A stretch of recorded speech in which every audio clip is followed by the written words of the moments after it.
Foundation बनाते समय किन बातों का ध्यान रखना चाहिए, आज इस वीडियो में हम आपको बताएंगे। हमने इस वीडियो को 4 भागों में डिवाइड किया हुआ है। पहला है इंजीनियर, और दूसरा है ठेकेदार, और तीसरा है मकान मालिक, और चौथा है अतिरिक्त सुझाव। तो पहले हम बात करेंगे इंजीनियर की। इंजीनियर के लिए पॉइंट नंबर 1, मिट्टी का परीक्षण।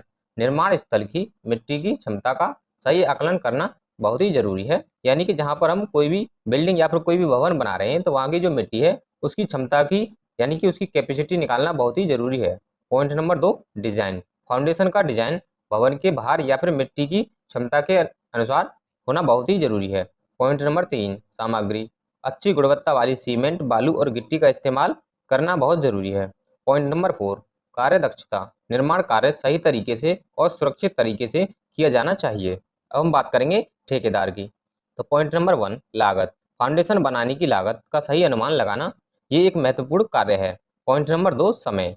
निर्धारित समय सीमा के भीतर काम पूरा करना चाहिए। यानी कि जो भी टाइम है बिल्डिंग बनाने का, उस कार्य समय में ठेकेदार को काम पूरा करना चाहिए। पॉइंट नंबर 3, श्रमिक। कुशल श्रमिकों की व्यवस्था करना।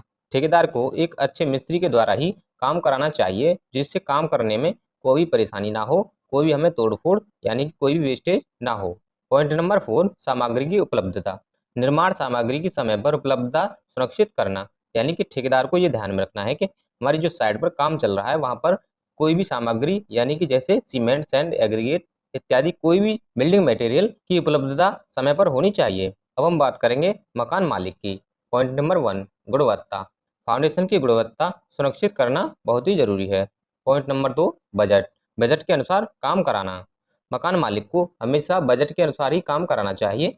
यानी कि जितना पैसा है आपके पास उतना ही काम करवाएं, उससे ज़्यादा काम न करवाएं। उससे बहुत ही समस्याओं का सामना करना पड़ सकता है। आपके लेबर को यदि टाइम से पैसा नहीं मिला तो आपका काम भी रुक सकता है, और यदि कोई भी मटेरियल लाने में देरी होगी तो आपकी लेबर काम न करने पर भी आपसे पैसा लेगी, जिससे आपका कार्य बहुत ही महंगा और समय की बर्बादी की ओर चला जाएगा। पॉइंट नंबर 3, समय।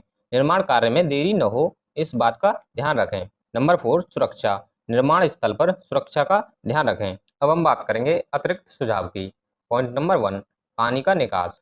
फाउंडेशन के आसपास पानी का निकास उचित प्रबंधन होना चाहिए। यानी कि हमारे घर के फाउंडेशन में किसी भी प्रकार का पानी जमाव नहीं होना चाहिए, उसकी हमें निकालने की उचित व्यवस्था करनी चाहिए। पॉइंट नंबर 2, वायुमंडल। अगर क्षेत्र में अधिक नमी या फिर खारा पानी है तो विशेष प्रकार के फाउंडेशन का उपयोग कराना चाहिए, जैसे कि वाटर प्रूफिंग वगैरह। पॉइंट नंबर 3, भूकंप। भूकंप प्रभावित क्षेत्रों में भूकंप रोधी फाउंडेशन का निर्माण कराना चाहिए। यह जानकारी सामान्य है। किसी भी विशेष परियोजना के लिए इंजीनियर से परामर्श लेना बहुत ही जरूरी है। और यदि वीडियो आपको अच्छी लगी तो लाइक करें और चैनल को सब्सक्राइब करें।